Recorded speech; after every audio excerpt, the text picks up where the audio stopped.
So Groundswell is a film that deals with the issue of fracking. I first learned about fracking. My sister lives in Pennsylvania and I live in Leitrim, just obviously a county that borders with Fermanagh.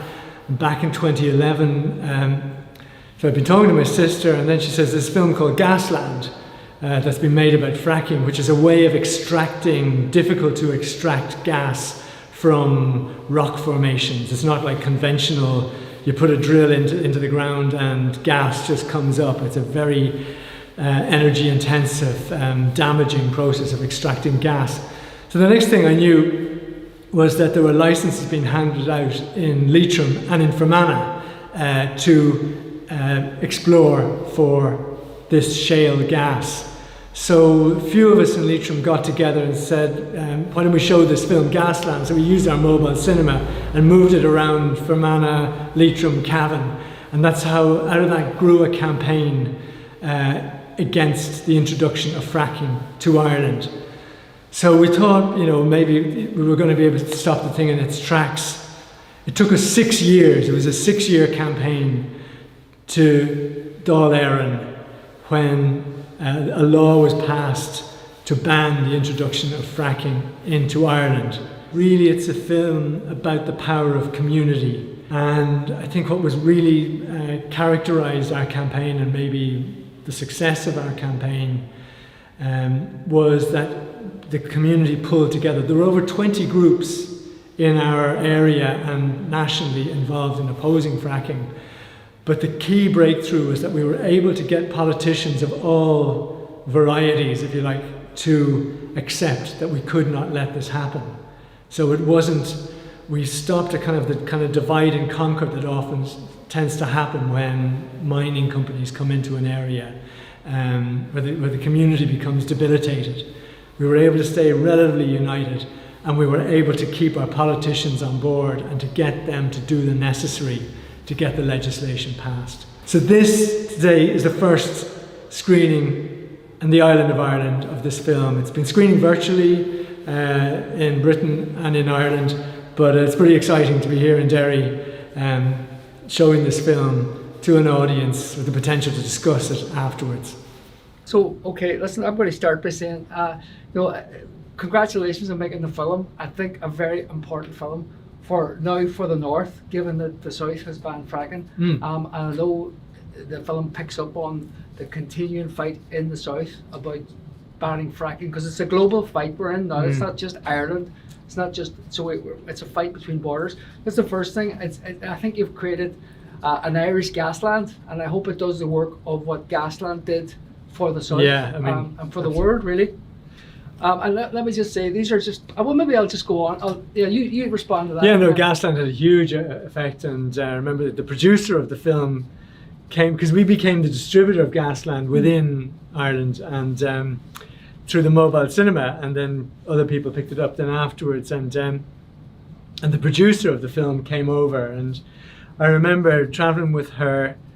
This is a month after the first screening. We travelled up to meet local councillors in Enniskillen, and we were meeting with people who'd never heard about fracking, and yet there was a licensing process already happening within the North.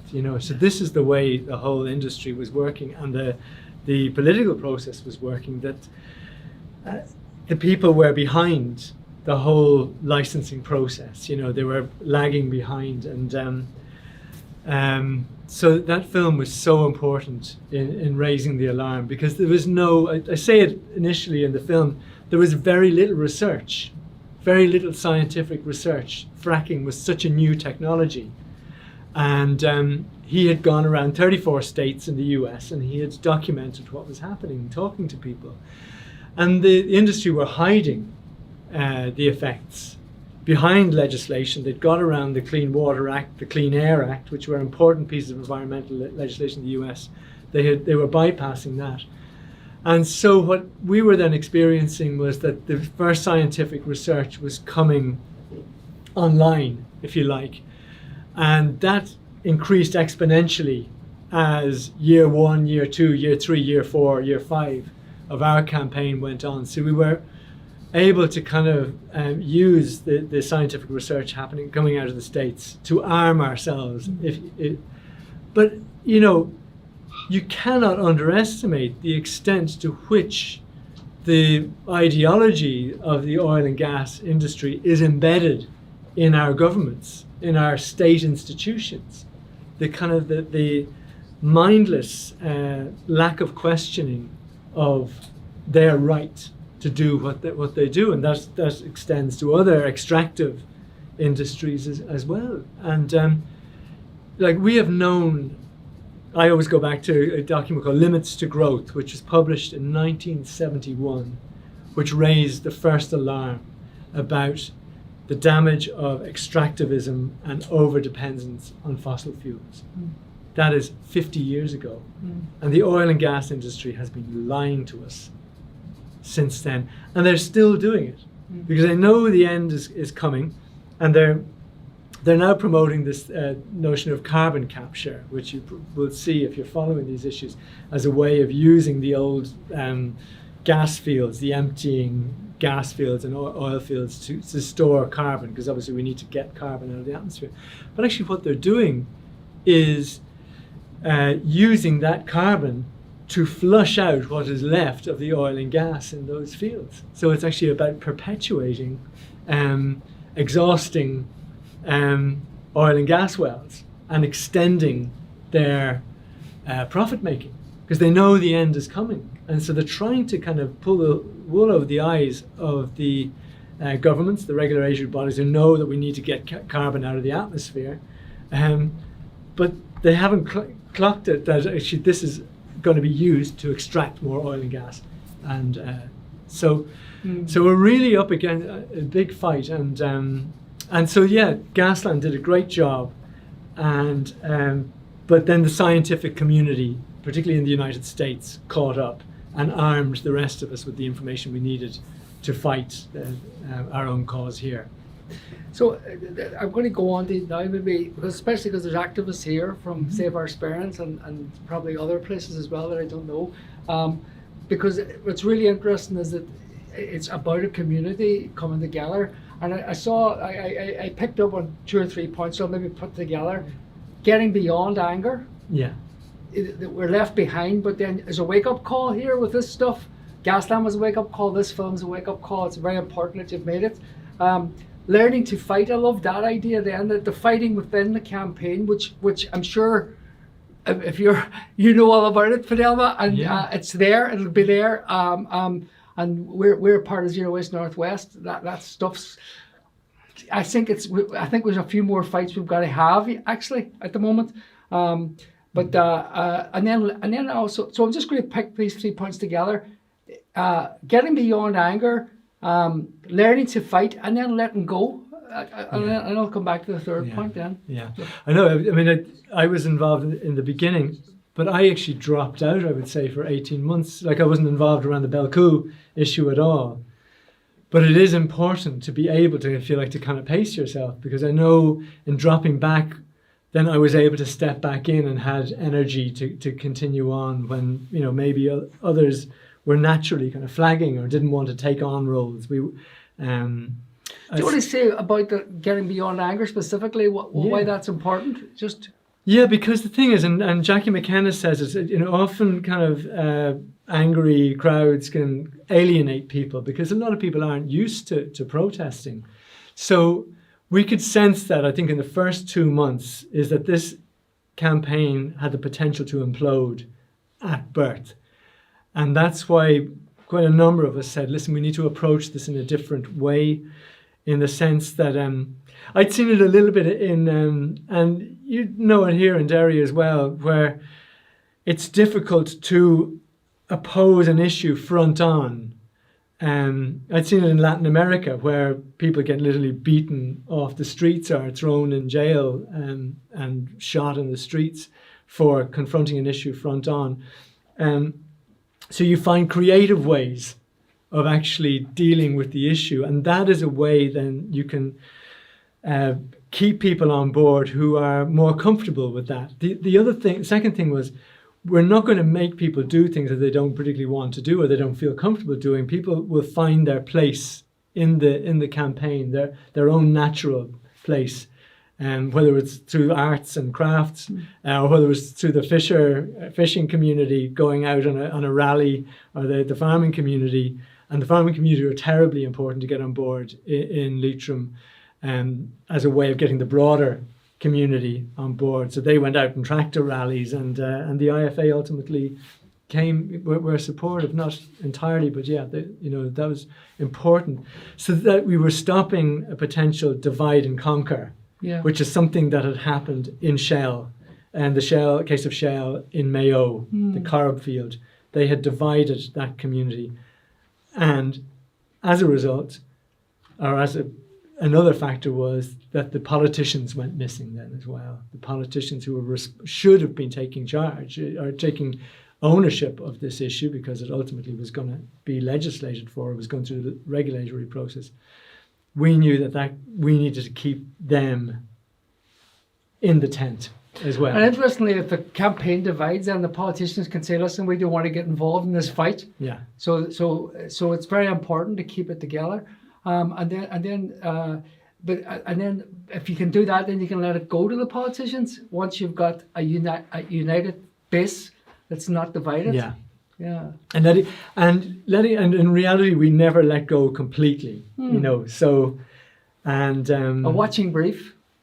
Absolutely, and I mean Eddie was particularly important. I know Eddie's been up in the Sperrins with Fidelma and the campaign there, and and Eddie was terribly important because he was from the community. He was someone, and in some ways, I realized in setting out to make the film, which was very much a separate thing to the campaign, that Eddie's journey is really the journey of our campaign, if you like, because he wasn't necessarily coming from an environmental perspective, or an anti-development perspective. He had grown up in that community, which I hadn't, and many other people involved in the campaign hadn't.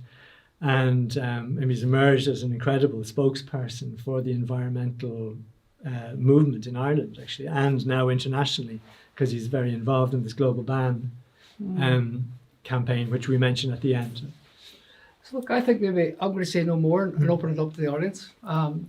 Questions, comments for the man who made the film, and about the campaign, or about anything that is coming into your mind now as you listen to this. And it's really great that you've stayed for the conversation. I mean, one thing I would add is that what's happening with fracking at the moment here is that if you think our EPA, if you follow that in the story, the EPA report, which was essentially the contract to investigate a regulatory process for fracking, whether it would be safe or not for it to go ahead, was given to a company who were involved in fracking as part of the Marcellus Shale Coalition in Pennsylvania. And the same process is happening here, a company called Hatch Regeneris. You'll be seeing them, I'd say, in reports if you haven't heard of them already. We're given a £75,000 contract to look at the feasibility of extracting shale gas in Fermanagh and oil in the Lough Neagh Basin. And their report has just been completed, but it has not been released. And it's once again a case of a company embedded in the oil and gas industry being given what is supposed to be like an independent consultancy role. And a decision will be made on the basis of that. It's highly dubious. And particularly its terms of reference are incredibly narrow, because the public health aspects of fracking are not included in their remit. Okay, no, it's just, I'm sure there'll be questions, and I'm going to come back with a few closing comments once we get. I mean, Johnny, do you think just what you're saying there about the study that they're doing in the north at the minute, that, I mean, I guess, I suppose it's just a comment really, but that is, to me, sounds like it's deliberate. It's engineering. It's engineering the right answer, basically, for them. For the politicians, for the government, to absolutely. be able to say, here, we've got the bit of paper that says it's okay, you know. Yeah, and it was commissioned while the essentially the licensing process was reopened in 2019, and Tamboran, the company mentioned here now, and who are in new ownership, made an application. Now, I went through that application with Scott, who's in the film, and it was extremely poorly put together. They were allowed to go in a month after their initial application because there were so many submissions in opposition to their application. They were allowed to go in and change their application to remove mention of fracking from their application. And that never went back out to public consultation. So, you know, and the executive wasn't obviously sitting at the time, so the civil servants were doing this without political oversight. Now, they said they wouldn't make a decision until the executive was up and running again. But there does seem to be a strong appetite within aspects of the political system here to have an oil and gas industry. And the thing is, a decision will have to be made because, as you know, the climate bill is in process here, is in the Assembly and the Executive at the moment, won't be finalised till early 2022. And it's looking at targets of kind of 82% carbon neutrality by 2045 or 2050. Now, the thing is, an oil and gas industry is not compatible with having an agricultural industry with those climate targets. So a decision is going to have to be made. Either you want an agricultural sector, which is terribly important to the economy, existing economy, or you can have your oil and gas industry. But in reality, if you want to hit those levels of carbon neutrality, you cannot have both. So, but as we know, the political system does not function. Even, for example, say, you know, we had strong Sinn Féin TD who took a central role in the banning of fracking in the Dáil. And Sinn Féin have the power here as a leading party in the executive, and they have not stepped up. We know the DUP are very pro oil and gas. But and that's a great exploitation of division. Absolutely. Yeah. And it's also very resonant of what's happening with the gold mining campaign as well. I mean, all of what you're saying there, it's just, and you know, might be a little bit further back, you know, not quite as far on as the fracking campaign is, but it's just, it makes it more, it's scary, you know, it really is. Maybe Fidelma, because Fidelma has been very, very involved. Just first of all, just congratulations on your film. It's my second time to see it, and it's really great. It's actually worth seeing the second time, you know, and you get more out of it. And you know, as Jacqueline said to me here, it gives us some hope that a small community can do something. But the fact is, it's ongoing, and it's bigger than, you know, say Leitrim, Fermanagh. It's global and that, and it's the same with the gold mining. And the thing about the lobbyists are in there. I mean, we've come across already two instances of the conflict of interest. The Department for Infrastructure, who are handling the application, they have brought in a company called Golder Associates to assess the planning application because they say they don't have the expertise. And Golder they were consultants for Dalradian in 2014. So that was one, and they're getting £300,000 for doing it. And then another one more recently is Dalradian have applied to take a heavy duty electricity line from Artie-Garvan between Strabane and Derry over to Greencastle for the gold mine. And a consultant called RPS has been brought in, okay, to deal with that, to do an environmental impact assessment. And recently, Northern Ireland Environment Agency had a consultation about you know, river management plans, and one of the rivers in our area, the Onkillu River, is a special area of conservation because of freshwater pearl mussels and salmon and otters and trout. So anyhow, it was online, the consultation, we joined in, and apart from the speaker, the chairperson who was from Northern Ireland Environmental Agency, they said, and the consultants who will handle the river management plan for the Onkillu River is RPS, the same company that's handling, taking the electricity line across for Dalradian. And it was very controlled consultation, and there was just a few times that you could put in a question, but most of the questions were like closed questions, But anyhow, I did get in. Is this not a conflict of interest, and it was written up quickly and put in. And then they said they would answer the questions at the end of the consultation.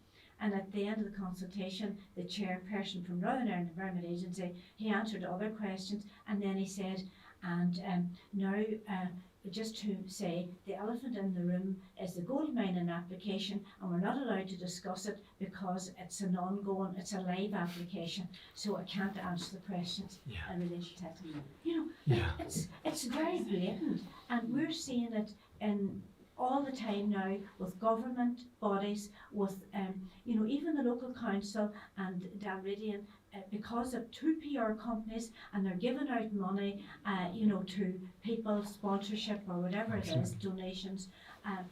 People, it's as a priest in Clonbride said to me, it was like a cancer that was infiltrating, everything, and it's shocking. Absolutely, yeah. Shocking. I mean, they've been over in Westminster, and they're getting wined and dined, or they're wining and dining everybody. And it is, on one hand you think, oh, how will we ever beat them? But I suppose we would have, obviously we have the people who are angry and the people who would be ready to throw the petrol bomb. But we also have people, that are calmer and are measured and are looking at, maybe legal action, looking at their pen, looking at, then there's the artists, the creative people that are singing and poetry and drama and that. So there is a great mix, and I suppose, we don't all agree on everything. But if we keep our focus on Dalradian, the gold mining company that are here to pollute our water, our air, our land and our health, and for the generations to come, we've got to do something about it. And, rather than thinking, oh, why doesn't Johnny down the road do something, or why was he not out at the meeting, or why did he not do, and that's unfortunate that you do have, that sort of comment, but you've got to just remember you're only responsible for yourself, and try and keep the focus, that it's what you're wanting is to make sure that the gold mining doesn't get planning application. But it's, again, 25% of the north is given out in prospecting licences, and 28% of the south is given out in prospecting licences. And the governments north and south are working together, are over in Toronto every year in March at the PDAC conference, inviting the gold mining companies here. And we only found that out in March 2018, and we sent 2 people over to the conference to see for themselves what was being done. And Ireland is up for sale, and mining companies are invited in with promises of tax incentives, relaxed environmental laws, etc., etc. And all the help they'll get from government. And Dalradian are proud to say that they've already had over 100 meetings with government departments, and they've crossed all their I's and dotted all their T's. So, and talk about submitting and resubmitting. They put in their planning application in November 2017. In the autumn of 2019, they submitted a first addendum. The initial planning application, 10,000 pages. The first addendum, 15,000 pages. In December 2020, they submitted a second addendum, 20,000 pages. So how many bites at the cherry they're getting? And yet, and then it's now been decided next year there'll be a public inquiry, and that will make a recommendation to the Minister for Infrastructure, and they have the final say. And we will be at obviously the public inquiry, but we know Dalradian will come in with their 40 consultants singing and dancing to their tune, and hopefully we'll be in singing and dancing to our tune, and we'll have some consultants. You will be. We will be. That's where you need your politicians, and shining a light on the regulatory agencies, whether it's the EPA or the Department of the Ministry of the Economy, because the civil servants there. There was a case in Fermanagh where there was a very robust wording in the local development plan for Fermanagh district against fracking. The wording was changed, and it was almost changed in secret, Yeah. without the councillors knowing. And I mean, luckily someone copped on, an independent councillor in Fermanagh copped on and was able to bring this to attention. So these are the people who are supposed to be, who are paid and who are accountable, and they are actively facilitating these industries, as you've beautifully explained there. And the problem is we're finding the politicians, really no party is willing to come out strongly against gold mining. We have few individual ones have said to us, we're against it, but there's no party line against it. And that's, we feel over the years they've either been compromised or, whatever, got money or something, and, they don't speak out with one voice.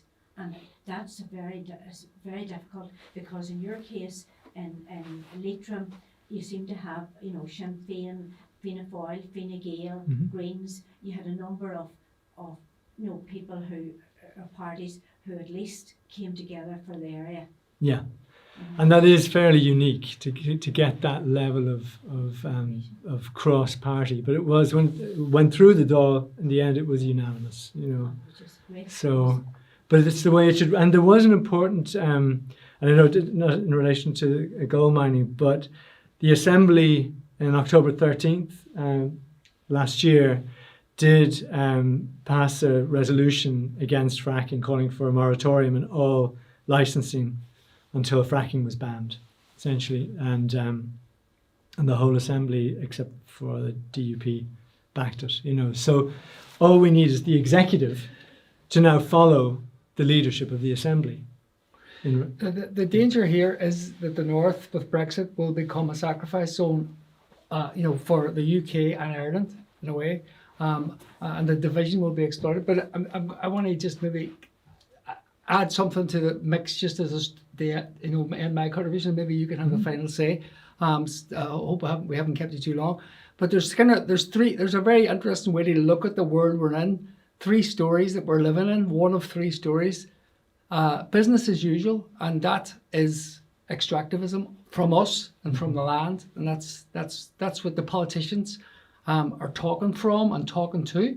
Then, if you're listening to the science, there's the great unraveling, is the next story, and we're just business as usual is destroying the planet, and the business as usual people aren't listening. But then the third story is the great turning, and I really love the fact that you had Donald Trump. Followed by Greta, because Donald Trump, in the first 2 stories, we're in a power over world where we are victims of that world, and who we think of ourselves being is objects in their world. Whereas in the third story, we are power with people. Greta is the perfect example of power with, and Trump is the perfect example of power over, white male power over, patriarchal. And so we're power with, rising against power over, and that gives me hope. And so that's the project we're all in. Absolutely, no, that's beautifully said. Thanks, thanks for summing it up like that, Jim. And obviously the challenge will be, because Biden is going to have to be pushed hard as well. He is really not delivering, which I suppose people hoped would be the case, but he's not. And the fear is that, for example, this global ban initiative, which Eddie has been kind of leading from the Irish side to get a global ban on fracking, we're trying to get the Irish government to sponsor a resolution at the UN to have a global ban on fracking. And the Irish government are resisting. And we know why it is. It's because Biden, they don't want to cross Biden, who is essentially trying to his attitude is, well, we'll strengthen the EPA a bit in the US, and we'll plug a few leaking wells and leaking pipelines and clean up the industry, which is, is not possible, So this is where the real fight begins. Well, I'll come back, and again, even though I said it was my last word, right? I love the film didn't end with the positive. You know, it ended with the fact that then we have to do it globally. We have to resist the oil the gas that's coming in. And there's another quote, which is a brilliant quote by a psychologist called David Smale, which says, "Every inch of ground taken against power will be retaken by power. That every morally uplifting tale will be appropriated by power and has to be reinterpreted by each new generation anew for it to have really lift us up." So that's the project. The project it doesn't stop. It never stops, and that's what's lovely about the film. That it shows a victory, and that like this is an Irish Gaslands now. It's taking on what Gaslands did, taking it to here. What you're doing what your community's doing is amazing. I mean, if people want to have crack in this word, get involved in the Save Our Sperrins campaign. The crack is 90. The crack is 90. Good on you. Where can people see the film, Johnny? Yeah, it's well, I mean, it's on release at the moment through, as I said, largely online through modernfilms.org. I think maybe it's .com, modernfilms.com. And what Modern Films do is they go to local cinemas in Britain. So Queen's have it on their site as well, QFT, and the Irish Film Institute in Dublin. So it's all online. But there's been screenings in Lancaster and Leicester and Oban, and are hoping to build a number of in-cinema screenings, particularly in the build-up to COP26 in November. And to have discussions like this, you know, and I'll be doing the same in Ireland with it as the cinemas and the art centres open up, and it's on my site as well, banditfilms.ie. So Brilliant. Well, I was just going to say congratulations and maybe give you a round of applause. Thanks for coming. Thank you. Thank you very much. Thank you. That's great.